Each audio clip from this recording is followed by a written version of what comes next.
दोस्तों, जय मसीह। प्रभु यीशु के नाम में आप सभी का बहुत बहुत स्वागत।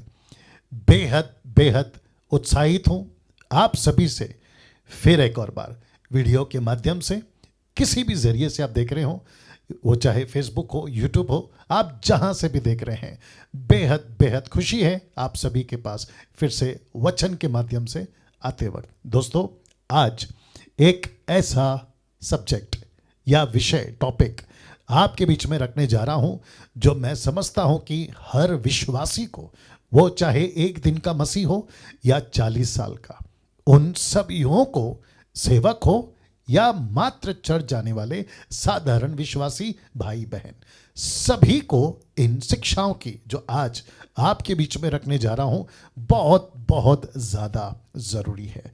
मैं रिपीट करता हूं, बहुत बहुत ज़्यादा ज़रूरी है। बस विनती यह है, जैसे ही आप सुनते हैं आपके बीच में टोटल 7 पॉइंट्स रखूंगा या 7 बातें रखूंगा।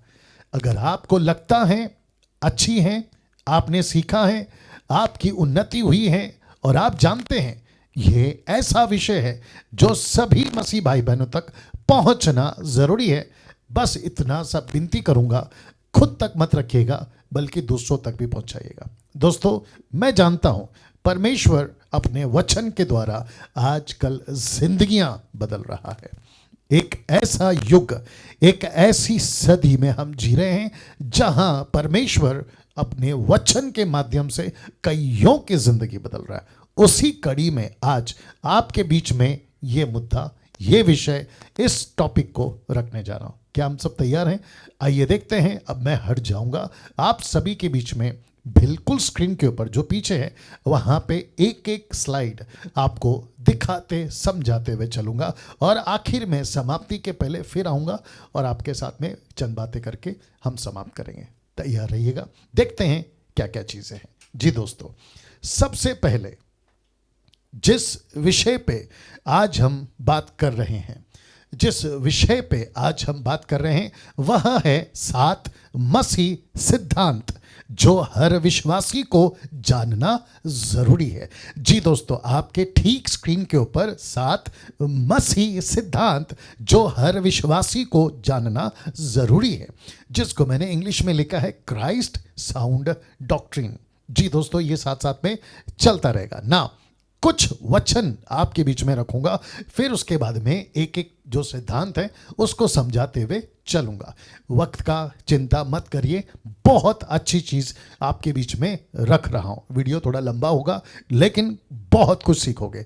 सबसे पहला एक वचन आपके बीच में, आपके स्क्रीन के ऊपर आप देख रहे हैं, वह है यूहन्ना की किताब, उसका 7 का 17, जॉन चैप्टर 7 एंड वर्स 17। लिखा है, यदि कोई उसकी इच्छा पर चलना चाहे, किसकी? परमेश्वर की इच्छा पर चलना चाहे, तो वह इस उपदेश के विषय में जान जाएगा कि वह परमेश्वर की ओर से है। क्या उपदेश, क्या डॉक्ट्रिन, क्या सिद्धांत?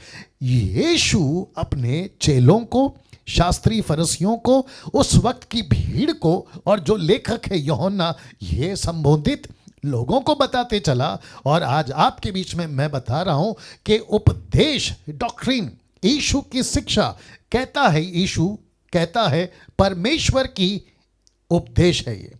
इसलिए लिखा है, यदि कोई उसकी इच्छा पर चलना चाहे तो वह इस उपदेश के विषय में जो उस वक्त यीशु दे रहे थे, याद रखिएगा, लिखा है जान जाएगा कि वह परमेश्वर की ओर से है या मैं अपनी ओर से कहता हूं। इसका मतलब है उपदेश जो सही है, डॉक्ट्रिन जो सही होती है, वो परमेश्वर की ओर से होती है। पहला वचन ये। दूसरा, मत्ती की किताब 28 का 20, बहुत ध्यान से देखिएगा। लिखा है, उन्हें सब बातें जो मैंने तुम्हें आज्ञा दी है मानना सिखाओ। और फिर आप नीचे देख सकते हैं क्या सिखाना है, साउंड डॉक्ट्रिन्स, किसकी? क्राइस्ट की। वापस कह देता हूं, यीशु ने अपने 11 चेलों को, उसके बाद 120 को, उसके बाद 3000 को, उसके बाद मुझको और आपको ये कहा है कि वे बातें, आप देख सकते हैं, उन्हें सब बातें जो मैंने तुम्हें आज्ञा दी हैं मानना सिखाओ ना। दूसरा वचन, पौलुस एक चेला जिसका नाम है तीतुस, इंग्लिश में इसको टाइटस कहते हैं, कहता है, टाइटस चैप्टर 2 वर्स 1 कहता है, पर तू ऐसी बातें कहा कर, बहुत ध्यान से सुनिएगा, ऐसी बातें कहा कर जो खरे उपदेश के योग्य हैं। इसका मतलब क्या है? Christ sound doctrine. तो पौलुस ने तीतुस को कहा कि तू खरा उपदेश या खरी बातें और ऐसी बातें जो यीशु की शिक्षा, जो परमेश्वर की शिक्षा है, उन्हें सिखाया कर। दूसरा यूहन्ना 1:9, सेकंड जॉन चैप्टर 1 वर्स 9 लिखा है, जो कोई आगे बढ़ जाता है, बहुत ध्यान से सुनिएगा, लिखा है जो कोई आगे बढ़ जाता है और मसीह की शिक्षा में बना नहीं रहता, उसके पास परमेश्वर नहीं। जो कोई उसकी शिक्षा में स्थिर रहता है, उसके पास पिता भी है और पुत्र भी। अब सोचिए आप, कितना जरूरी है कि परमेश्वर की शिक्षा, मसीह की शिक्षा, यीशु की खरी शिक्षा, जिसको अभी ठीक एक स्लाइड पहले पौलुस ने तीतुस को कहा, ऐसी बातें कर, ऐसी बातें सिखा। और याद रखिए, यहां पर तीतुस एक ऐसा चेला जो पौलुस का हिस्ट्री के मुताबिक और बाइबल के मुताबिक, मैं गलत भी हो सकता हूं, आखिरी चेला दिखता हुआ दिखाई देता है। उसके बाद कई भी होंगे, लेकिन लिखित में, पुस्तक में, यह एक ऐसा चेला, दूसरे शब्दों में पहली सदी की आखिरी क्या कहते हैं, चेला या डिसाइपल, एक ऐसा व्यक्ति जिसको पौलुस कहता है खरी बातें सिखाना। ना दोस्तों, हम सभी को समझना बहुत जरूरी है कि ऐसा क्यों, क्योंकि हम सभी जानते हैं कि शिक्षा यीशु की अगर नहीं जा रही है कलीसिया में, साउंड डॉक्ट्रिन अगर नहीं जा रहा है कलीसिया में, तो प्रश्न उठता है फिर क्या जा रहा है? जी दोस्तों, शैतान की शिक्षा, जिसके ऊपर मैं पिछले संडे बात कर चुका हूं और आप लोग सब जानते भी हैं ना। मुझे आपके बीच में 7 सिद्धांत मसीह के रखने दीजिए। तो आइए देखते हैं क्या क्या हैं 7 मसीह सिद्धांत। आप यदि तैयार हैं, मैं रखने जा रहा हूं। सबसे पहला, बाइबल, ब्रैकेट में लिखा है वर्ड ऑफ गॉड। जैसे ही हम बाइबल कहते हैं, परमेश्वर का वचन कहते हैं, पवित्र शास्त्र कहते हैं, बहुत बहुत ध्यान से सुनना होगा। अभी अगला स्टेटमेंट, परमेश्वर का वचन को ही हम बाइबल कहते हैं और बाइबल को ही हम परमेश्वर का वचन कहते हैं। इसका मतलब यह हुआ, बड़े ध्यान से देखिएगा, मत्ती 4:4, मैथ्यू 4:4 और व्यवस्था विवरण 8:3, डिट्रोनॉमी चैप्टर 8 वर्स 3। आइए देखते हैं हूबहू पैरेलल, जिसको मूसा के द्वारा परमेश्वर ने तब उनको कहा था और यीशु जी ने लूसीफर को, जब वो 40 दिन के फास्टिंग में थे, उपवास में थे, तब कहा था। देखते हैं क्या है लिखा है। उसने उत्तर दिया कि लिखा है, मत्ती 4:4 पढ़ रहा हूं, लिखा है कि उसने उत्तर दिया कि लिखा है कि मनुष्य केवल रोटी ही से नहीं। तो कहां लिखा है? व्यवस्था विवरण 8:3 मैं पढ़वाऊंगा। लिखा है मनुष्य केवल रोटी ही से नहीं, परंतु हर एक वचन से जो परमेश्वर के मुख से निकलता है जीवित रहेगा। ये रहा व्यवस्था विवरण 8:3। लिखा है उसने तुझको नम्र बनाया और भूखा होने दिया, फिर वह मन्ना जिसे ना तू और ना तेरे पुरखा ही जानते थे, वही तुझको खिलाया, इसलिए कि वह तुझको सिखाए। बहुत ध्यान से देखिएगा कि वो तुझको सिखाए कि मनुष्य केवल रोटी ही से नहीं जीवित रहता, परंतु जो जो वचन, शिक्षा, वचन, डॉक्ट्रिन, सिद्धांत, परंतु जो जो वचन, परमेश्वर का वचन यहोवा के मुख से निकलता है, उन्हीं से वह जीवित रहेगा। इसका मतलब क्या है दोस्तों? इसका मतलब यह हुआ कि बाइबल को पढ़ते वक्त परमेश्वर की बातें कौन सी है, मनुष्य की बातें कौन सी है, स्वर्ग दूतों की बातें कौन सी है, लूसीफर की बातें कौन सी है, अय्यूब के 3 दोस्त और जैसे लोग की बातें कौन सी है, ये आपको डिसन करना होगा, परखना होगा, और तब जाकर आपको कहना होगा कि मैं बाइबल पर विश्वास करता हूं, लेकिन बाइबल में जो परमेश्वर का वचन है मैं उस पर विश्वास करता हूं। वो चाहे ओल्ड टेस्टमेंट की 39 बुक्स हो जिसमें परमेश्वर ने बातें की हैं कॉन्टेक्स्ट में, बुद्धि के साथ, मैं उसको लूंगा। उसके बाद यीशु की 4 सुसमाचार, मत्ती, मरकुस, लूका, यूहन्ना, फिर उसके बाद प्रेरितों की किताब से प्रकाशित वाक्य तक जितनी बातें हैं जो परमेश्वर के मुख से निकली है, किसने कहा? किसी मनुष्य ने कहा मुझे नहीं चाहिए, लेकिन परमेश्वर ने कहा है तो मैं उसको लूंगा। अगर परमेश्वर की बातों को पौलुस ने दोहराया, मैं लूंगा। पतरस ने दोहराया, मैं लूंगा। स्टीफन ने दोहराया, मैं लूंगा। यूहन्ना ने दोहराया, मैं लूंगा। दोहराया का मतलब है लिखा। मैं ऐसी बातों को लूंगा और जिसके चलते मैं जोर दे रहा हूं पहली सिद्धांत के परमेश्वर का वचन जो उसके मुख से निकलता है, जिसको हम कहते हैं बाइबल, वर्ड ऑफ गॉड। जी ये रहा पहला। अब बात करते हैं, बहुत कुछ बोल सकते हैं लेकिन वक्त को भी ध्यान में रखना है, वीडियो इतना लंबा नहीं खींच सकता हूं। ये रहा दूसरा जो कि लिखा है टू ट्रायून गॉड, त्रिएक परमेश्वर। ये दूसरा है जी, ट्रायून गॉड मतलब त्रिएक परमेश्वर, ट्रिनिटी भी जिसको कहते हैं, त्रिएकता या एलोहिम। मैं कई बार इसके ऊपर बात कर चुका हूं ना दोस्तों।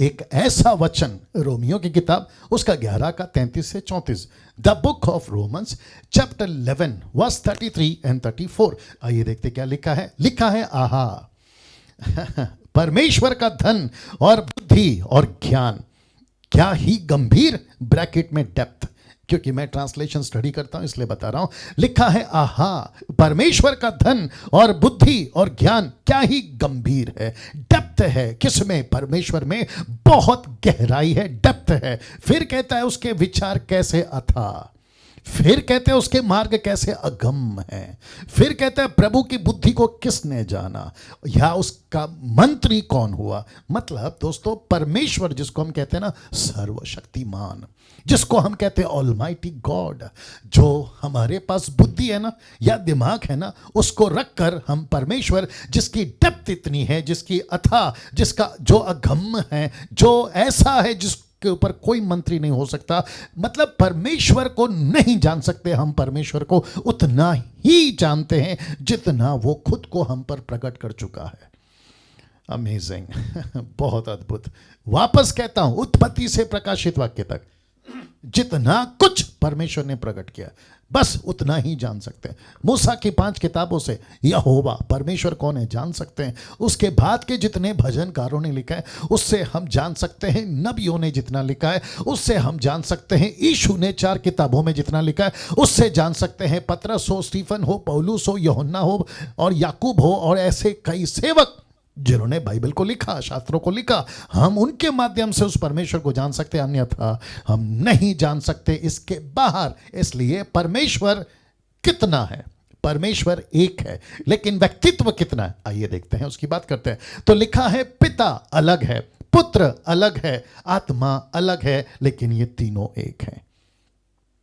आप पूछोगे कैसे? मैं फिर ये वचन याद दिलाऊंगा। उसकी डेप्थ बहुत है, हम उसको उतना ही समझ सकते हैं जितना हमको प्रकट किया गया है। अगर बाइबल कहती है पिता का व्यक्तित्व अलग दिखता है तो वो अलग है, पुत्र का व्यक्तित्व अलग दिखता है तो वो अलग है, आत्मा यानी पवित्र आत्मा का व्यक्तित्व अलग दिखता है तो वो अलग है। व्यक्तित्व का मतलब है पर्सनैलिटी, जिसके चलते बाइबल में ओल्ड टेस्टमेंट, न्यू टेस्टमेंट में बार बार देखने को मिलता है कि इन तीनों की शैली, पर्सनैलिटी, व्यक्तित्व कई तरीकों से हमको भिन्न अलग अलग काम करते हुए दिखती है। जी इसके ऊपर बहुत सारे बातें कर भी चुका हूं, बहुत सारे लोग करते भी हैं, लेकिन एक स्टेटमेंट दे देता हूं कि यहां पे तीनों अलग अलग हैं लेकिन तीनों एक हैं। ओके, नाउ पिता परमेश्वर है, ब्रैकेट में गॉड द फादर। दूसरा पुत्र परमेश्वर है, गॉड द सन। तीसरा आत्मा परमेश्वर है, गॉड द स्पिरिट। तो इसका मतलब है अगर कोई मूर्ख कहता है यीशु परमेश्वर नहीं हो सकता, पुत्र परमेश्वर नहीं हो सकता, हम ऐसों को कहना चाहते हैं जी आप अपना मुंह बंद रखें, क्योंकि सच्चाई, वास्तविकता यही है कि तीनों के तीनों परमेश्वर हैं। और इसका सबसे बड़ा सबूत है आदि में एलोहिम ने आकाश और पृथ्वी की सृष्टि की। क्योंकि बहुत सारे ग्रुप ऐसे हैं मसीहत में भी, बाहर भी, जो कहते हैं यीशु कोई बड़ा फरिश्ता है, यीशु कोई स्वर्गदूतों में का हेड है, यीशु नबी है। जी नहीं, ऐसा कुछ नहीं है। इसलिए लिख दिया हूं पिता परमेश्वर है, गॉड द फादर, पुत्र परमेश्वर है, गॉड द सन, आत्मा पवित्र आत्मा परमेश्वर है, गॉड द सन। जी नाउ दोस्तों तीसरा सैल्वेशन, जिसको कहते हैं उद्धार, बहुत बहुत जरूरी। मैं समझता हूं कि पूरे मानव जाति के लिए आज की युग हो या जिस दिन से ये सुसमाचार का काम फैला है तब की बात हो, सैल्वेशन, उद्धार, मोक्ष, छुटकारा पाप से एक ऐसा कार्य यीशु ने किया और जिसके चलते पतरस ने यह स्टेटमेंट दिया। आइए देखते क्या लिखा है प्रेरितों की किताब उसका 4:12, the book of Acts chapter 4 verse 12 लिखा है, किसी दूसरे के द्वारा उद्धार नहीं है, किसी दूसरे के द्वारा उद्धार नहीं है, क्योंकि स्वर्ग के नीचे मनुष्य में और कोई दूसरा नाम नहीं दिया गया जिसके द्वारा हम उद्धार पा सकते हैं। ऐसा लिखा है क्योंकि स्वर्ग के नीचे, इसका मतलब है पृथ्वी पर दूसरा नाम नहीं दिया गया। अब आप पूछोगे डैनियल भाई ये नाम कौन है? मेरा हिंदू भाई, मुस्लिम भाई अगर देख रहा है इस वीडियो को तो ये तो जानेगा कि उद्धार, सैल्वेशन कैसे मिलता है। जी दोस्तों, रोमियो की किताब उसका 10:9, the book of Roman chapter 10 verse 9 लिखा है कि यदि तू अपने मुंह से, मैं रिपीट करता हूं, कि यदि तू अपने मुंह से यीशु को प्रभु जानकर अंगीकार करे और अपने मन से विश्वास करे कि परमेश्वर ने उसे मरे हुओं में से जिलाया तो तू निश्चय उद्धार पाएगा। शब्द पे ध्यान दीजिएगा, लिखा है निश्चय, कंफर्म, निश्चय, पक्की बात है, 100% नहीं 1,00,000% बात है कि तेरा उद्धार हो चुका है। आप मंत्री हैं, अब संतरी हैं, नेता हैं, अभिनेता हैं, रोडपति, करोड़पति, टाटा, बिरला, अंबानी, आप नीच जाति, उच्च जाति, पिछड़ी जाति, नेशनल, इंटरनेशनल, आप जो भी हैं, अगर आपने सिर्फ इतना कहा कि यीशु मेरा प्रभु है, आपका उद्धार हो जाएगा। और इसको कहते हैं सही डॉक्ट्रिन्स। इसका मतलब है उद्धार के लिए दूसरा किसी प्रकार का, मैं रख देता हूं, उद्धार के लिए दूसरा किसी प्रकार का यत्न, किसी प्रकार का दान, किसी प्रकार का कर्म, किसी प्रकार का खाना गरीबों को, किसी प्रकार का कपड़ा गरीबों को, पैसा बांटना, खुद को तपस्या में डालना, आग पे चलना, कांच पे चलना, या खुद को सजा देना, या फिर पानी के नीचे चले जाना, पहाड़ के ऊपर चले जाना, ऐसा किसी प्रकार का तपस्या की जरूरत नहीं है, क्योंकि डॉक्ट्रीन कहता है सैल्वेशन सिर्फ और सिर्फ एक ही नाम से है और वह है यीशु। अगर आपने उसको अंगीकार कर लिया आपका उद्धार हो जाता है। क्या अद्भुत है दोस्तों। मुझे नहीं पता बाकी कलीसिया क्या सिखाती है, कौन सा डिनोमिनेशन क्या सिखाता है, लेकिन अगर आप एक ईसाई हैं, आप ईसाई से मतलब है क्राइस्ट फॉलोवर, आप अगर एक क्रिश्चियन हैं, मसीह हैं, यीशु को स्वीकार किए 1 महीना या 40 साल, यही है सही सिद्धांत सैल्वेशन का कि यीशु के ऊपर विश्वास करने से कि उसको परमेश्वर ने मरे हुओं में से जिलाया, आपका उद्धार हो गया। That's it. किसी प्रकार का सफेद कपड़ा, किसी प्रकार का क्या कहते हैं ना, गले से, कान से, नाक से ऑर्नामेंट्स या गोल्ड निकालना, जो कि कई कलीसियाएं सिखाती हैं, आप जब तक ये नहीं करोगे आपका उद्धार समाप्त नहीं हुआ, या दूसरे शब्दों में आपका उद्धार नहीं हुआ। ऐसे किसी प्रकार का कर्म, ऐसे किसी प्रकार का रिचुअल वर्क्स, ऐसे किसी प्रकार के धार्मिक कामों में आपको नहीं जाना है। सिर्फ कहना है प्रभु मैं एक पापी हूं, मैं विश्वास करता हूं कि यीशु मेरे पापों के लिए मरा और मैं उसको अंगीकार करता हूं, और उसी क्षण पक्की बात, लिखा है निश्चय तेरा उद्धार हो जाएगा, निश्चय तेरा उद्धार हो जाएगा। इस नाम को दिया गया है मानव जाति के लिए। ना दोस्तों, चौथा, बपतिस्मा डॉक्ट्रिन क्या कहती है, आइए देखते हैं, क्योंकि बहुत सारे लोगों का अलग अलग है, लेकिन मुझे आपको कॉन्टेक्स्ट में स्क्रिप्चर क्या कहती है रखने दीजिए। तो चौथा डॉक्ट्रिन सिद्धांत है बपतिस्मा। जी, आपके ठीक स्क्रीन के ऊपर 2 तरह की फोटो है। एक है जिसको कहते हैं स्प्रिंकलिंग बैप्टिज्म, यानी कि बच्चे का, और दूसरा है बड़े का, और दोनों को आप ठीक से देख लीजिएगा, पानी सर पे डाला जा रहा है जी, और जिसके चलते ये कहा जाता है कि आपका बपतिस्मा हो गया। अब ये कौन सा डिनोमिनेशन है मुझे उसकी तह में जाने की आवश्यकता नहीं है, आप लोग आगे समझदार हैं जी। और मैं इसलिए ऐसा करता हूं ताकि मेरी वीडियोस को काफ़ी लोग देख सकें और सबको पहुंचे, सांप भी मरे और लाठी ना टूटे, ये काम मैं करता हूं। तो आपके ठीक स्क्रीन के ऊपर आप देख सकते हैं 2 चित्र है। एक है बच्चा जिसका बपतिस्मा हो रहा है, और दूसरा है अच्छा खासा मैच्योर परिपक्व लड़का, आदमी, जिसका सर पे पानी डालकर बपतिस्मा घोषित कर दिया गया और उनको कहा गया कि आपका बपतिस्मा हो गया। और वो पूरी जिंदगी पीढ़ियों दर पीढ़ियां अभी तक चली आ रही है, वो संतुष्ट भी हो गए, कन्विंस भी हो गए, उन्होंने स्वीकार कर लिया है कि इसी तरीके का बपतिस्मा सही है। लेकिन आपको बताने दीजिए, आपको बताना चाहता हूं ये गलत है, ये बपतिस्मा सरासर गलत है। क्यों रखने जा रहा हूं? सबसे पहले चित्र देख लीजिए। बपतिस्मा जिसका कई टीचिंग मैं भी दे चुका हूं, कई लोग दे चुके हैं। बपतिस्मा ग्रीक वर्ड, यूनानी भाषा, बैप्टिस्मो या बैप्टिस्मो जिसका अर्थ होता है डुबाना। जी, उसको कहते हैं एक परिपक्व व्यक्ति, नॉट बच्चा, फोटो फिर दिखा देता हूं, बच्चा नहीं, नॉट बेबी, बच्चा नहीं, परिपक्व व्यक्ति जब वो समझ जाता है, चीजों को समझ लेता है, खुद को समझ लेता है, परमेश्वर को समझ लेता है, सच्चा ईश्वर, सच्चा खुदा, सच्चा परमेश्वर कौन है, जब वो समझ लेता है और अपने पापों को स्वीकार कर लेता है, उसी दिन, नॉट उस दिन, उसी दिन उसका बपतिस्मा लेने का हक बनता है। उसका बपतिस्मा लेने का हक बनता है। जी दोस्तों, और लिखा है डूब का बपतिस्मा, मतलब उसको डुबाना है। कितनी बार? सिर्फ एक बार, सिर्फ एक बार डुबाना है। जी दोस्तों, कैसे देना है और कौन से नाम से देना है? मत्ती की किताब उसका 28 का 19, मैथ्यू 28:19। आइए देखते क्या लिखा है। इसलिए तुम जाकर सब जाति के लोगों को चेला बनाओ, उन्हें पिता पुत्र पवित्र आत्मा के नाम से बपतिस्मा दो। तो शब्द को ध्यान दीजिएगा, लिखा है उन्हें पिता और पुत्र और आत्मा। वापस कहता हूं, पिता और पुत्र और पवित्र आत्मा। और पवित्र आत्मा इंग्लिश में आया Father and Son and Holy Spirit, baptize them. इसका मतलब क्या है? पिता, मैंने जैसे कहा ना, ट्राइयून गॉड में अलग है, पुत्र अलग है, पवित्र आत्मा अलग है, लेकिन तीनों एक है। और उसको समझने के लिए मैं बता चुका हूं, आपका ये दिमाग काम नहीं करेगा। जब हम जाएंगे ना स्वर्ग में तो सब चीजें क्लियर हो जाएगी, वो बात अलग है।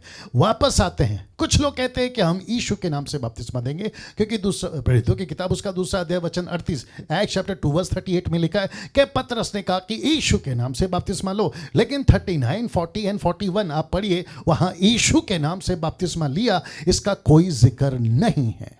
सिर्फ इतना लिखा है कि उन्होंने बपतिस्मा लिया। तो यीशु के नाम का ये टीचिंग थी, यीशु की टीचिंग थी जो आपके ठीक स्क्रीन के ऊपर है। तो पतरस ने यीशु के नाम से नहीं दिया, पिता पुत्र पवित्र आत्मा के नाम से दिया। पौलुस ने भी यीशु की टीचिंग का बपतिस्मा दिया, ये यीशु की टीचिंग है। और लिखा है पिता पुत्र और पवित्र आत्मा के नाम से बपतिस्मा दिया। वो चाहे फिलिप हो, वो चाहे जॉन हो, वो चाहे कोई भी पहली सदी की कलीसिया हो, वो सब के सब इसी नाम से देते थे। क्यों? क्योंकि ये यीशु का स्टेटमेंट है ना। कुछ मूर्ख नहीं, महामूर्ख कहते हैं कॉन्स्टेंटाइन के टाइम 3rd सेंचुरी के बाद एक बहुत बड़ी मीटिंग बैठी, जिसमें वन गॉड और ट्राइयून गॉड की डिबेट चली, और जिसके चलते पहले ये स्क्रिप्चर नहीं था या ऐसा डॉक्ट्रिन नहीं था, बाद में ऐड किया गया। अच्छा तो फिर इसको फिलहाल एक तरफ रखते हैं। फिर प्रश्न उठता है कि अगर वन गॉड है तो 39 बुक्स में हमको 3 व्यक्तित्व कैसे दिखते हैं, 3 पर्सनैलिटी कैसे दिखते हैं, और पौलुस की लेटर में तीनों क्यों दिखते हैं, पतरस के स्टेटमेंट में तीनों क्यों दिखते हैं? जी बहुत बहुत बड़ा गड़बड़ कर रहे हैं ना दोस्तों। 5वां, और ये है चर्च, आपके बीच में जल्दी जल्दी रखता चला जाऊंगा। ये रहा 5th चर्च, 5वां चर्च। बहुत बारीकी से देखेगा क्योंकि सीखने लायक इसमें बहुत कुछ है और बहुत सारा मसाला इसमें, थोड़ा सा इसमें लंबा टाइम जाएगा, लेकिन देखते रहेगा। सबसे पहला ऐसा कुछ, फिर उसके बाद ऐसा कुछ, और अब ये स्टेटमेंट, ऐसे नहीं होते चर्च, ऐसे नहीं होते चर्च। मतलब इसको चर्च नहीं कहते, इसको चर्च नहीं कहते, ये धर्म है, ये क्रिश्चियन धर्म है। इसको कहते ईसाइयों की धर्म या धर्म का एक कार्य, ये है वो, इसको नहीं कहते। इसलिए मैंने लिखा है ऐसे नहीं होते चर्च। चर्च कैसे होता है और चर्च किसको कहते हैं? अगला फोटो देख लीजिएगा, जहां लिखा है 2 या 3 इकट्ठा हों, उसको कहते हैं चर्च। मैं रिपीट करता हूं, जहां 2 या 3 इकट्ठा हों उसको कहते हैं चर्च। मत्ती की किताब उसका 16 का 18, मैथ्यू 16:18 लिखा है, और मैं भी तुझसे कहता हूं, क्या कहता हूं? कि तू पतरस है और मैं इस पत्थर पर अपनी कलीसिया बनाऊंगा। ब्रैकेट में नीचे चर्च लिखा है। तो यीशु ने किसको कहा कि तू चर्च है, यू आर द चर्च? यीशु ने पतरस को कहा। मैं वापस कह देता हूं, ये नहीं है चर्च, ये नहीं है चर्च, ये नहीं है चर्च, ऐसे नहीं होता है चर्च। मैं बाइबल की बात कर रहा हूं, बाकी क्या कहते हैं मुझे उससे कोई लेने देना नहीं। वचन क्या कहता है मैं वो रख रहा हूं। लिखा है जहां 2 या 3 इकट्ठा हो मैं उनके बीच में। मैथ्यू 18:20 आप सभी जानते हैं ना। मत्ती 16 का 18 पढ़ा चुका हूं, जो कि कहता है कि तू कलीसिया, 1 कुरिन्थियों 3:16। 1 कुरिन्थियन चैप्टर 3 वर्स 16 कहता है क्या तुम नहीं जानते कि तुम परमेश्वर का मंदिर हो और परमेश्वर का आत्मा तुम में बसता है या वास करता है। वाह, पौलुस को ऐसा क्यों कहने कहा पवित्र आत्मा ने? क्या तुम नहीं जानते कि तुम मंदिर हो? इसलिए पतरस को कहता है यीशु कि तू कलीसिया है। आज मैं आपको भी कहना चाहता हूं कि आप चर्च हैं। जैसे ही लॉकडाउन हुआ 7, 8, 9 महीने के आसपास, आप कौन से चर्च गए? कहीं नहीं। आप घर पर बैठे थे, तब कौन सा चर्च था? आप खुद ही, आपकी पत्नी, आप और आपके बच्चे, या आप माता पिता भाई बहन, उनको मिलाकर ही तो कहते हैं ना कि तुम वो कलीसिया हो। इसी को तो कहते हैं जहां 2 या 3 इकट्ठा हो वहां परमेश्वर है। तो परमेश्वर ऐसे किसी प्रकार का मूर्ति, स्टैचूज, वो चाहे जीसस की हो या मैरी की हो या किसी भी संतों की हो, ऐसे किसी स्टैचू को या इस प्रकार के कपड़े, किसी प्रकार का कोई भी गाइडलाइन बाइबल के अंदर नहीं है। और जिसके चलते मैंने आपके बीच में अभी एक फोटो रखने जा रहा हूं। मैं चाहता हूं कि आप लोग पहले उसको देख लें। ये रहा वो फोटो। जी दोस्तों, लिखा है आज 90% लोगों ने बिल्डिंग को ही चर्च समझ लिया है।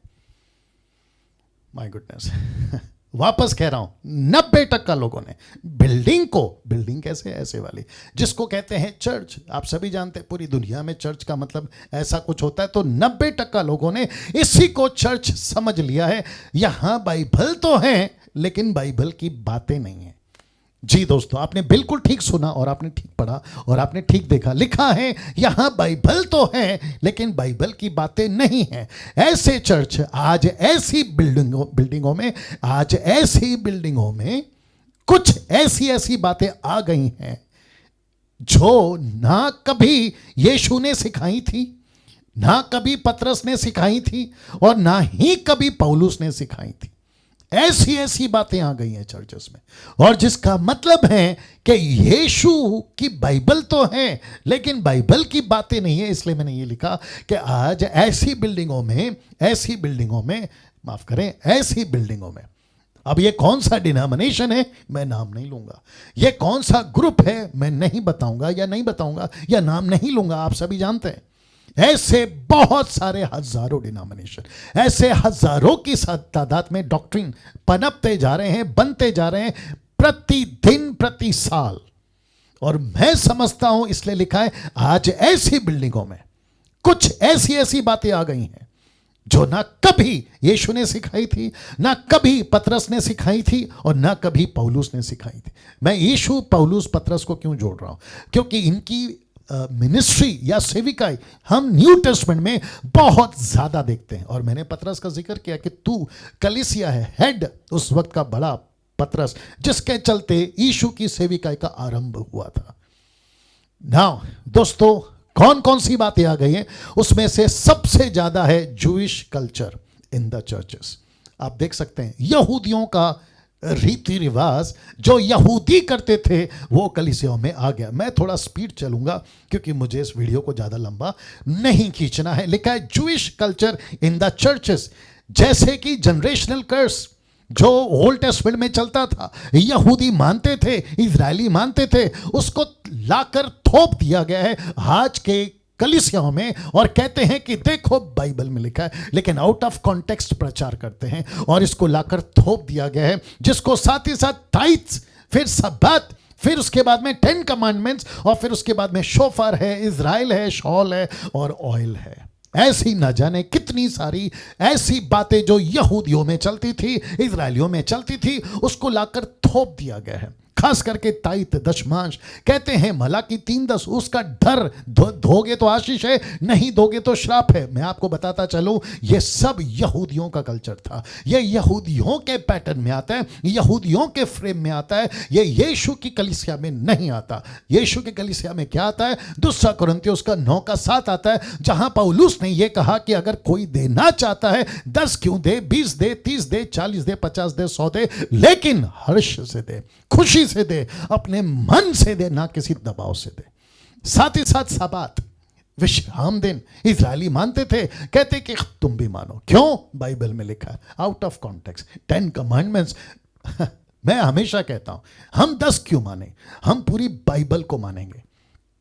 यीशु के मुख से निकला हुआ, पिता के मुख से निकला हुआ, वो भी कॉन्टेक्स्ट में, सारी बातों को ध्यान में रखते हुए मानेंगे। शोफर का मतलब है, ऐसी एक शोफर है यहूदियों के पैटर्न में, उसको लाकर मुंबई, महाराष्ट्र, न जाने कहां का, साउथ और कई जगहों पर बजाते हैं और एक ऐसा इमोशनल ब्लैकमेलिंग, एक ऐसा इमोशनल वातावरण बनाते हैं कि जैसे ही इसको फूकेंगे परमेश्वर आपको छुएगा। मेरा प्रश्न है, इसको फूकने से पहले तो उसके अंदर कौन था? क्या परमेश्वर नहीं था, जिसको मैं अभी बता चुका हूं कि तुम उसका मंदिर हो, परमेश्वर तुम में वास करता है। फिर मेरा प्रश्न है, बाहर से आकर कौन छू रहा है?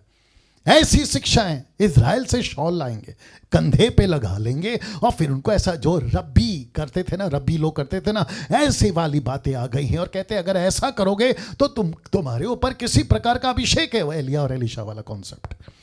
और साथ ही साथ ऑयल, वहां का ऑयल, वहां का पानी, वहां का नमक, न जाने क्या क्या। ऐसी किसी सिद्धांत को हम नहीं स्वीकार करेंगे क्योंकि बाइबल में नहीं है। तो डॉक्ट्रीन, सिद्धांत जो कि जूइश कल्चर मसीहत में घुस चुका है। दोस्तों फोटो देखिए, आपको इशारा तो मिल गया होगा। फोटो देखिए, और अब कुछ रख रहा हूं। यरूशलेम पवित्र नहीं है, परमेश्वर पवित्र है, क्योंकि कुछ लोगों ने यरूशलेम को पवित्र बना दिया। कहते वहां की जमीन पवित्र, क्यों? यीशु चला था। वहां का यर्दन नदी पवित्र है, क्यों? यीशु ने बपतिस्मा लिया था। वहां का कब्र पवित्र है, क्यों? यीशु यहां 3 दिन उनकी पार्थिव शरीर को रखा गया था। यीशु जहां गए थे वो गलियां पवित्र है। यीशु जहां पले बड़े, वो बैतलहम, नासरत, वो यरूशलेम, वो हर चीज पवित्र है। अब मुझे आप प्लीज बताइए, फिर हम में और बाकी धर्मों में क्या फर्क रहा? जो चीजों को पवित्र कहते हैं, फिर हम भी तो वही कर रहे हैं। और इसको ही तो कहते हैं मूर्ति पूजा, इसी को तो कहते हैं आइडल वर्शिप। अब आप सोचिए किस सिद्धांत में, किस डॉक्ट्रिन में आज की युग चल रही है। मैं रखूंगा कुछ चीज बातें, इसका बेड़ा गर्क किसने किया मैं वो भी रखूंगा। तो यरूशलेम पवित्र नहीं है, परमेश्वर पवित्र है ना। दोस्तों इसको देखिए, हमको यहूदी धर्म का प्रचार नहीं करना है, हमको सुसमाचार प्रचार करना है। अमेजिंग, वापस रख रहा हूं, बहुत तगड़ा स्टेटमेंट है जी। मैं फिर कहता हूं, हमको यहूदी धर्म का प्रचार नहीं करना है, सुसमाचार प्रचार करना है। और सुसमाचार जब हम प्रचार करते हैं, मैं आपको बताता चलूं कि इसमें क्या क्या आएगा। मैं फिर कहता हूं, किसी डिनोमिनेशन या किसी पास्टर या किसी बाइबल टीचर जो ऐसी बातें सिखाता है, मैं बिल्कुल कड़े शब्दों में और आत्मिक गुस्से के साथ उसको ये डांट और ये फटकार लगाता हो कि तुम सरासर गलत हो, खुद भी नरक जा रहे हो और अपनी गलत शिक्षाओं से तुम कईयों को मसीह से दूर लेकर उनको भी नरक में डाल रहे हो। किसी प्रकार का धर्म, किसी प्रकार का यहूदी धर्म का प्रचार नहीं होना चाहिए यीशु की कलीसिया में, क्योंकि इसकी किसी भी प्रकार का वचन, गाइडलाइन पतरस, पौलुस, स्टीफन, जॉन, जीसस से नहीं मिला है। हम कौन हैं दोस्तों? हम कौन हैं? गलतियों 3:26 मैं बताता हूं हम कौन है। एरो देख लीजिएगा, हम कौन है पता है? लिखा है क्योंकि तुम सब, ब्रैकेट में मैंने डाला है यहूदी या अन्य जाति। तो बात हो रही है सबकी, यहूदी हो या अन्य जाति, जो यीशु को स्वीकार करता है, मैं उसकी बात कर रहा हूं। लिखा है क्योंकि तुम सब उस विश्वास के द्वारा, कौन सा विश्वास? यीशु पर विश्वास के द्वारा, जो मसीह यीशु पर है, परमेश्वर की संतान हो। हाँ, अब आप समझे तो वापस ले जाता हूं। क्या हम यहूदी हैं अब? अभी जो मैंने वचन पढ़ा है नहीं। फिर हम कौन है? संतान। क्या हम अन्य जाति हैं? ठीक है, अन्य जाति हैं, हम यहूदी नहीं हैं। लेकिन वचन क्या कहता है? तुम परमेश्वर की संतान हो, यही तो पढ़वा दिया। तो इसी का आगे कहता है, अब ना कोई यहूदी रहा, ना कोई यूनानी रहा, ना कोई दास रहा, ना स्वतंत्र रहा। कॉन्टेक्स्ट को देखिएगा, यीशु मसीह कहने की कोशिश कर रहे हैं पौलुस के द्वारा, वो कह रहे हैं कि हम सब के सब परमेश्वर की संतान है। और दूसरा प्रूफ दे रहा हूं स्क्रिप्चर के माध्यम से, रोमियो किताब उसका 8:16 कहता है, आत्मा आप ही हमारी आत्मा के साथ गवाही देता है। क्या गवाही देता है? कि हम परमेश्वर के संतान हैं। ब्रैकेट में मैंने डाला है पुरुष हो या स्त्री, हम सब के सब परमेश्वर के संतान हैं, सन्स एंड डॉटर्स, पुरुष हो या स्त्री। दोस्तों अमेजिंग बातें आपके बीच में रख रहा हूं डॉक्ट्रिन के कॉन्सेप्ट में, सिद्धांत के कॉन्टेक्स्ट। ये है सही सिद्धांत। कुछ लोग कहते हैं मैं इजरायली हूं तो क्या हुआ, कुछ लोग कहते हैं मैं महाराष्ट्रियन हूं तो क्या हुआ। ना इजरायली कुछ है ना महाराष्ट्रियन कुछ है, कोई साउथ का, कोई नॉर्थ का, कोई ईस्ट का, कोई वेस्ट का, कोई अफ्रीकन, कोई चाइनीज और कोई कहां का। हम सब यीशु की संतान है, हम सब परमेश्वर के संतान है। That's it. ये है बड़ा सर्टिफिकेट, ये है हमारे आइडेंटिटी, ये है हमारी पहचान। अब इसको देखिए, हजारों डिनोमिनेशंस हैं, हजारों डॉक्ट्रिन्स हैं, लेकिन इसमें से 99% डिनोमिनेशंस और डॉक्ट्रिन्स क्राइस्ट साउंड डॉक्ट्रिन से मेल नहीं खाता। ये स्क्रीन आपके बीच में कुछ सेकंड रख रहा हूं, देख लीजिए।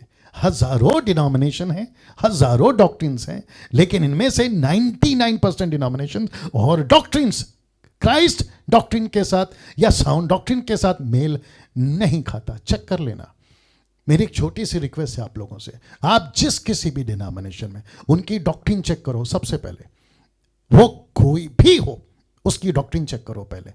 क्या वो बाइबल से मैच करती है, क्या वो वचन से मैच करती है, क्या उसको यीशु ने सिखाया है। अगर किसी भी एक्टिविटीज को आप देखते हैं चर्च में, वो चाहे फास्टिंग से रिलेटेड हो, प्रार्थना से रिलेटेड हो, टीचिंग से रिलेटेड हो, XYZ, क्या यीशु की बातों से मैच करती है। अगर मैच नहीं करती है, मैं आपको खुद कहता हूं, परमेश्वर के एक बेटा होने के चलते, रिस्पॉन्सिबल व्यक्ति होने के चलते, जिसका नाम है डैनियल राज, मैं खुद कहता हूं कि जितनी जल्दी हो सके या तो सुधार करा लो या तो वहां से अलग हो जाओ, या तो वहां से अलग हो जाओ। कलीसिया में किसी भी प्रकार का यहूदीवाद, जातिवाद नहीं चलना चाहिए। ऐसे उठो, ऐसे बैठो, ऐसे पहनो, ये मत पहनो, ऐसे आओ और ऐसे जाओ, नहीं होना चाहिए। यहूदीवाद या जातिवाद कहते, मैं Pentecostal, charismatic, Orthodox, brethren, Lutheran, मैं ये नाम इसलिए ले रहा हूं ताकि आपको बता सकूं कि किसी प्रकार का यहूदीवाद और किसी प्रकार का जातिवाद नहीं चलना चाहिए। क्योंकि बहुत सारे ग्रुप सिखाते हैं आप सफेद कपड़ा पहन के ही संडे चर्च में आओ। क्यों? यीशु का लहू काफी नहीं था, आपको अलग से अपनी पवित्रता दिखाने के लिए सफेद कपड़े का सहारा लेना पड़ रहा है। कुछ लोग कहते हैं गोल्ड मत पहनो। क्यों? क्योंकि वो कहते हैं इससे हम पवित्र रहते हैं। तो फिर यीशु की पवित्रता कहां गई? यीशु के लहू से बड़ा आपका गोल्ड हो गया। ऐसी शिक्षाएं किसी भी प्रकार से, मैंने इसीलिए तो डाला था ना कि 99% डिनोमिनेशंस और डॉक्ट्रिन्स यीशु के साउंड डॉक्ट्रिन से मैच नहीं करती। आगे आप लोग समझदार हैं, इन बातों को ध्यान में रखिएगा ना। दोस्तों इसको देखिए, मत्ती 28:19 और प्रकाशित वाक्य 7:9। इन दो वचनों के अनुसार सब तरह के लोग प्रभु को चाहिए। आपके बीच में रखने जा रहा हूं, इसलिए तुम जाकर सब जातियों के लोगों को, आप देख सकते हैं मैंने हाईलाइट किया है ब्लू से, लिखा है सब जातियों के लोगों को चेला बनाओ। इसके बाद मैंने दृष्टि की और देखो हर जाति और कुल और लोग और भाषा में से एक ऐसी बड़ी भीड़। तो इसका मतलब क्या पता है दोस्तों? मत्ती 28:19 और प्रकाशित वाक्य 7:9, मैथ्यू 28:19, रेवलेशन 7:9 क्या कहता है? दो वचनों के द्वारा यीशु को हर प्रकार की जाति और हर प्रकार का धर्म, हर प्रकार का कल्चर यीशु को अपने राज्य में चाहिए। और वो चाहे जापानीज हो, अफ्रीकन्स हो, यूरोपियंस हो, एशियंस हो, सरदार पगड़ी के साथ आए, मद्रासी लुंगी के साथ आए, जो जैसा है वो वैसा ही आए, जो जैसा है वो वैसा ही आए। मैं समझता हूं कि आप समझ रहे होंगे कि यीशु की शिक्षा ऐसी थी। मैं वापस आपको पीछे ले जाता हूं और यह वचन आपको बताता हूं, लिखा है सब जातियों में जाओ। तो सब जातियों में जाओ, तो जो जिस जाति का है उसके कपड़े, उसके कल्चर, उसका खाना, उसका रहन सहन, उसकी बातों को नहीं बदलना है, उसकी जिंदगी, उसका जीवन बदलना है। बाकी सब परमेश्वर का काम है, उसको क्या करना है और क्या नहीं करना। लेकिन कुछ लोग हैं, मैं रखूंगा इसलिए वापस कहता हूं, जापानीज हो, अफ्रीकन्स हो, यूरोपियंस हो, एशियंस हो, सरदार पगड़ी के साथ आ सकता है, मद्रासी लुंगी के साथ आ सकता है, जो जैसा है वो वैसा ही आए। दोस्तों इसको देखिए, कुछ 2 डिकेड से, यानी कि 20 साल से, मैं 27 साल से मिनिस्ट्री में हूं, मैं इस चीज को बहुत बारीकी से देख रहा हूं। देखिए क्या लिखा है, लिखा है कुछ 2 डिकेड से, यानी कि 20 सालों में बहुत से इंडिपेंडेंट पास्टरों ने गड़बड़ी की है डॉक्ट्रिन के क्षेत्र में। मैं रिपीट कर रहा हूं, कम से कम 2 डिकेड से 20 सालों में बहुत सारे इंडिपेंडेंट पास्टरों ने, ये ऐसे पास्टर्स हैं, मैं रखूंगा, ये ऐसे पास्टर्स हैं जिनको किसी प्रकार की, सबकी बात नहीं कर रहा हूं, 90% की बात कर रहा हूं, 10% अच्छे लोग हैं, ऐसे लोग हैं जिनको किसी प्रकार की बुलाहट नहीं है। जब इनको बुलाहट नहीं है, मैं रखूंगा, जब इनको बुलाहट नहीं है तो ये अपनी डॉक्ट्रिन पैदा करते हैं, ये अपने तरीके से चलते हैं। इनको कौन लीड कर रहा है मैं वो भी बताऊंगा।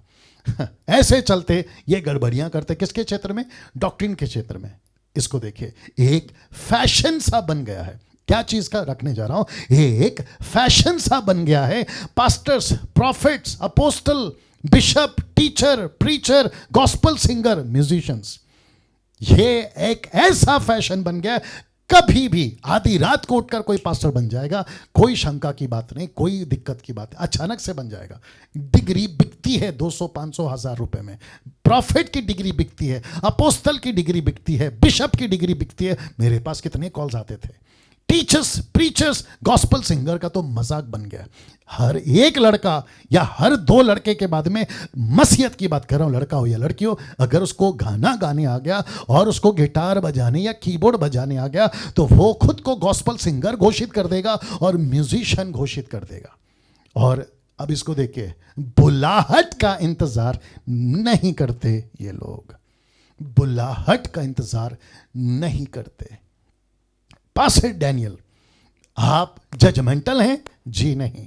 आपको कोई दुख है, इतराज है इनके पास्टर बिशप से बनने से? जी नहीं, मुझे दिक्कत है इससे। ये वचन देख लीजिए, लिखा है मत्ती 15:13। उसने उत्तर दिया, किसने? यीशु ने। लिखा है हर पौधा, मिनिस्ट्री की बात कर रहा था यीशु, सेवा की बात कर रहा था यीशु। लिखा है हर पौधा जो मेरे स्वर्ग के पिता ने नहीं लगाया उखाड़ा जाएगा, उखाड़ा जाएगा, उखाड़ा जाएगा।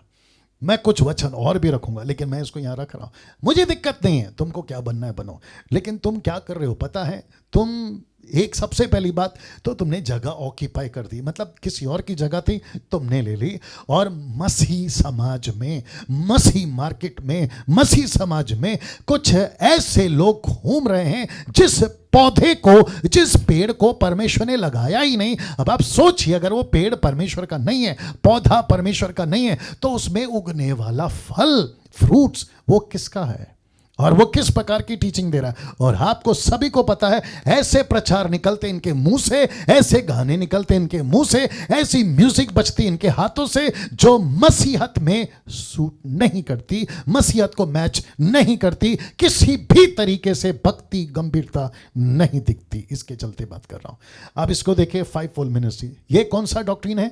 चर्च का 5-fold मिनिस्ट्री परमेश्वर खुद नियुक्त करेगा, हम अपनी मनमानी ना करें। मैं इनको कह रहा हूं, इन सबको कह रहा हूं, ये 5-fold मिनिस्ट्री में आते हैं। मैं इन सबको कह रहा हूं, 5-fold मिनिस्ट्री, आप खुद को कहते हैं ना मैं 5-fold मिनिस्ट्री में हूं, ठीक है ना, बात करते हैं ना। लिखा है 5-fold मिनिस्ट्री परमेश्वर खुद नियुक्त करेगा, हम अपनी मनमानी नहीं करेंगे।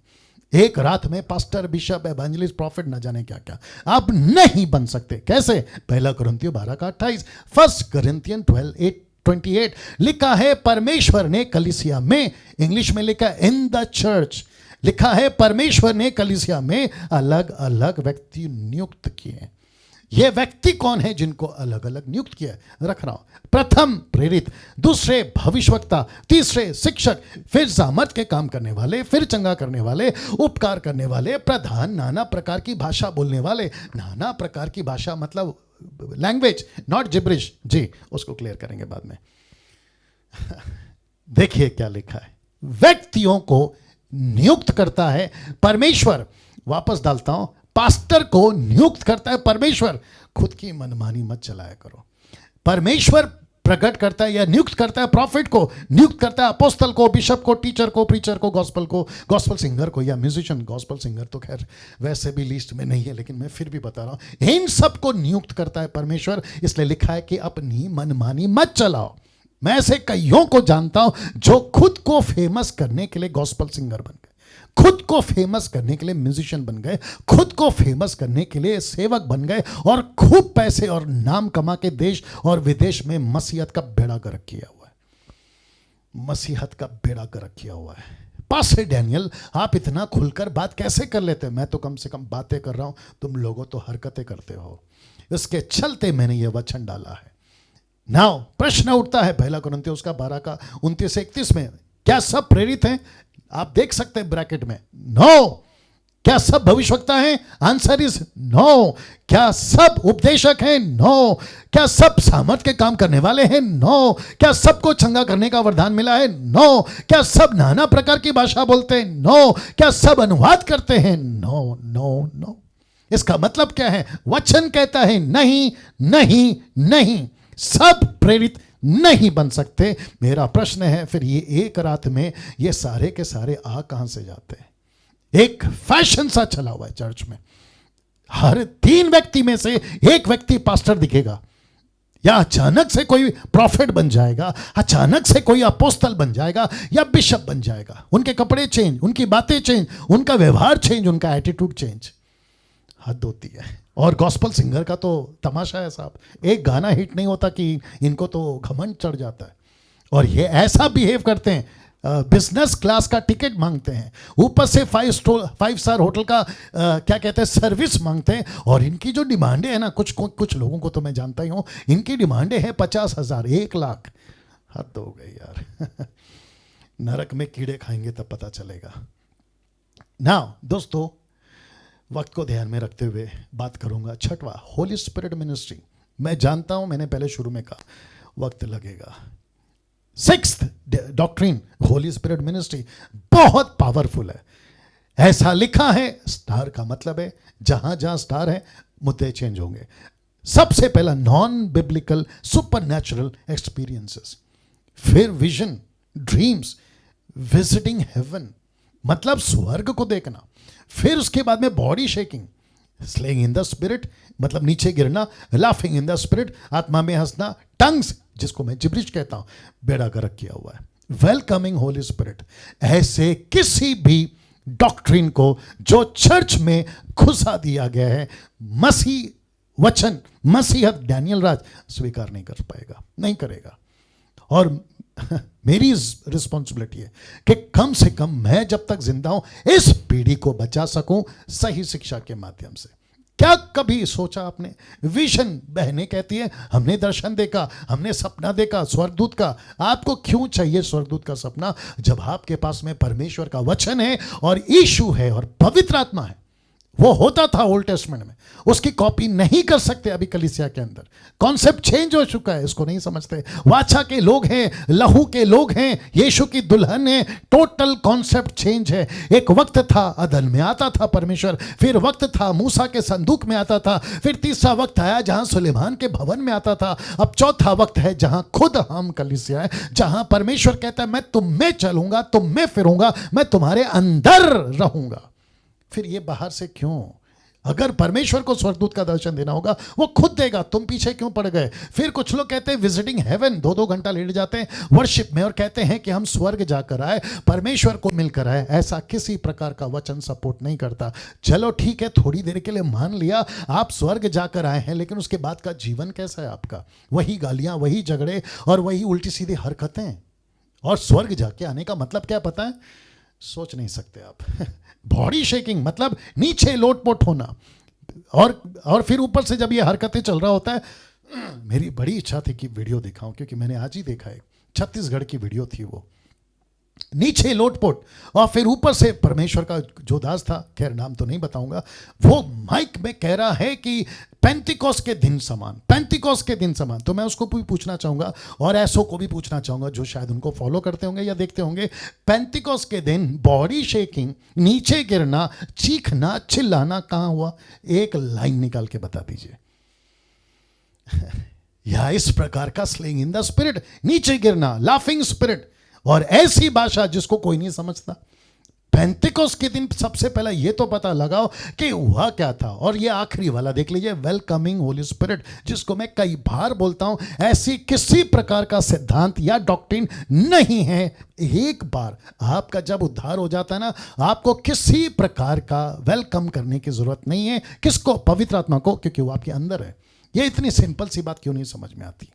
कहते हैं चर्च में स्वागत कर रहे हैं, तो चर्च में तो सभी विश्वासी हैं। फिर कहते फिर कौन सा गाना गाए? यह तो आपको प्रभु से पूछना चाहिए, यह तो आपको पवित्र आत्मा से पूछना चाहिए। हद हो गई यार। 1 कुरिन्थियों 12:32, 1 कुरिन्थियन 14:32 लिखा है, भविष्यवक्ताओं की आत्मा भविष्यवक्ताओं के वश में है। 1 कुरिन्थियों 14:33, 1 कुरिन्थियन 14:33, क्योंकि परमेश्वर गड़बड़ी का नहीं परंतु शांति का करता है, जैसा पवित्र लोगों के सब कलीसियाओं में है। ऐसा नीचे गिरना, बॉडी शेक करना, हंसना, चीखना, और वो भी ऐसा लगता है कि इनको दुष्ट आत्मा पकड़ा हुआ है।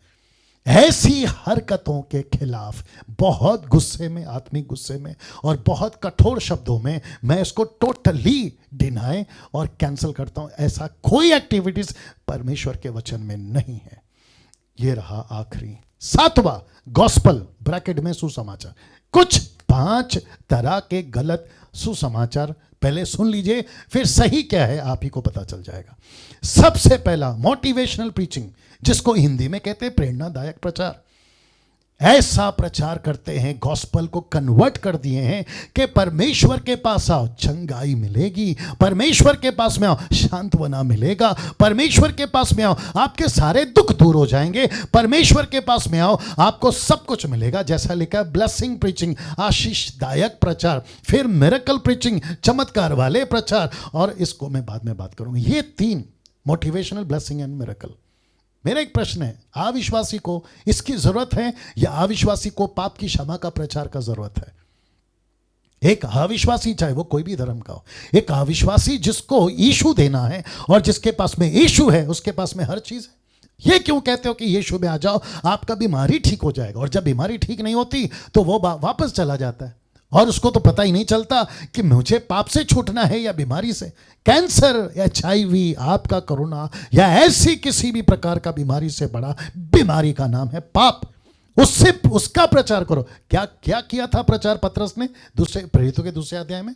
क्या सुना लोगों ने? उन्होंने कहा कि पतरस अब हम क्या करें? तो पतरस ने क्या कहा? तुम यीशु पर विश्वास करो तब तुम्हारे पापों से तुम्हें आजादी। ये कहा था ना उसने जी। ये रहा चौथा, जो कि लिखा है कॉम्प्रोमाइज प्रीचिंग। कॉम्प्रोमाइज का मतलब आप लोग समझ गए होंगे, समझौता या मिलावट वाला प्रचार। कुछ सेकंड दीजिए जी।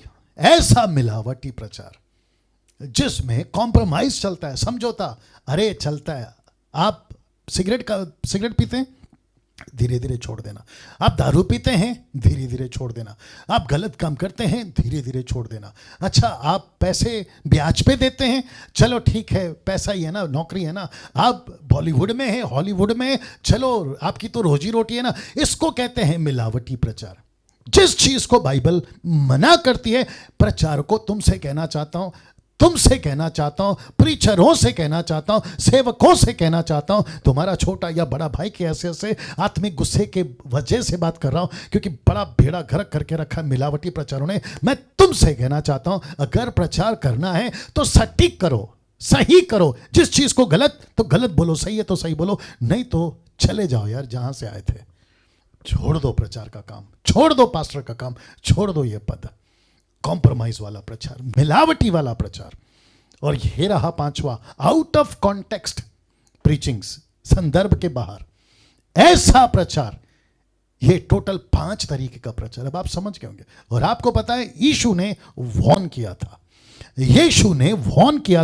यीशु ने हिदायत, चेतावनी, डांट लगाई थी कि इस प्रकार की डॉक्ट्रिन को हाथ नहीं लगाना, यीशु की डॉक्ट्रिन को हाथ नहीं लगाना। यीशु की डॉक्ट्रिन का मतलब क्या है? ऐसों को दंड भी तगड़ा मिलेगा। किसको? जो यीशु की टीचिंग को इस तरीके से बिगाड़ते हैं। मोटिवेशनल में कन्वर्ट, ब्लेसिंग्स में कन्वर्ट, मिरेकल्स में कन्वर्ट, कॉम्प्रोमाइजिंग में कन्वर्ट, आउट ऑफ कॉन्टेक्स्ट में कन्वर्ट।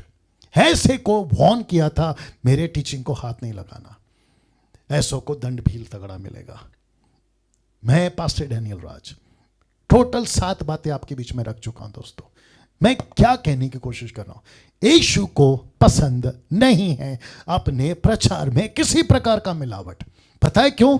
वो यीशु था जिसने दुख उठाया सुसमाचार के लिए, वो पतरस था जिसने अपनी जान दे दी सुसमाचार के लिए, वो पौलुस था जो पत्थर से न जाने क्या क्या तकलीफ उठाकर, स्टीफन और जॉन और न जाने कितने पहले सदी के सेवक, सब के सब ऐसे दुख के साथ में और ऐसी टीचिंग को तुम इस तरीके से मिलावट में और ब्लेसिंग में, मोटिवेशनल में तुम ऐसे कन्वर्ट कर दोगे। और लोग जब चर्च में आते हैं तो क्या बोलकर आते हैं? आपने तो कहा था गाड़ी मिलेगा, बंगला मिलेगा, वीज़ा मिलेगा, बेटी की शादी, बेटे का शादी, मेरा कर्जा, मेरा बीमारी चला जाएगा, लेकिन अभी तो कुछ नहीं हो रहा। और वो बंदा फिर बाहर, फिर वही मूर्ति पूजा। क्या कर रहे हो यार? ऐसी कलीसिया और ऐसे सेवक को मैं बहुत जोरों से डांट लगाकर गुस्से में कहना चाहता हूं, या तो सुधर जाओ या तो मिनिस्ट्री बंद कर दो। यीशु ने क्या वार्न किया था? मत्ती 5:19 लिखा है, इसलिए जो कोई इन छोटी से छोटी आज्ञाओं में से किसी एक को तोड़े और वैसा ही लोगों को सिखाए, वो स्वर्ग के राज्य में सबसे छोटा कहलाएगा, परंतु जो कोई इनका पालन करेगा, उन्हें सिखाएगा, वो स्वर्ग के राज्य में महान कहलाएगा। प्रकाशित वाक्य 22:18-19। मैं हर एक को जो इस पुस्तक की भविष्यवाणी की बातें सुनता है गवाही देता हूं कि यदि कोई मनुष्य इन बातों में कुछ बढ़ाए तो परमेश्वर उन विपत्तियों को बढ़ाएगा, तो परमेश्वर उन विपत्तियों को इस पुस्तक में जो लिखी है उस पर बढ़ाएगा। यदि कोई इस भविष्यवाणी की पुस्तक की बातों में से कुछ निकाल डाले तो परमेश्वर जीवन के पेड़ और उस पवित्र नगर में से जिसकी चर्चा इस पुस्तक में है उसका भाग निकाल देगा। इसका मतलब क्या है दोस्तों? हम सभी को समझना बहुत जरूरी है, बहुत जरूरी है, बहुत जरूरी है दोस्तों। आपके बीच में इस वक्त में परमेश्वर के वचन को लेकर 7 तरह की सही सिद्धांत, डॉक्ट्रिन आपके बीच में बात किया हूं। अब आपका मर्जी, आप इसको कितना सुनते हैं, आप कितना इसको एक्सेप्ट करते हैं। जो अभी देख रहा है, मैं आपसे बात कर रहा हूं, जो अभी देख रहा है, आप कौन है मुझे नहीं पता, आप किस चर्च के हैं मुझे नहीं पता, लेकिन क्या आपके चर्च में, क्या आपका पास्टर, क्या आपका बाइबल टीचर, क्या आपका इंटरनेशनल सो कॉल्ड प्रीचर, क्या ये 7 डॉक्ट्रिन में फिट बैठता है? अगर नहीं बैठता है तो आपको सोचना पड़ेगा, फिर आपकी फाउंडेशन हिल जाएगी। जी दोस्तों, नाउ मैं यहां समाप्त कर रहा हूं। जितने भी अभी मुझे देख रहे हैं, मेरी सिर्फ आपसे एक रिक्वेस्ट है जो मैंने शुरू में किया था।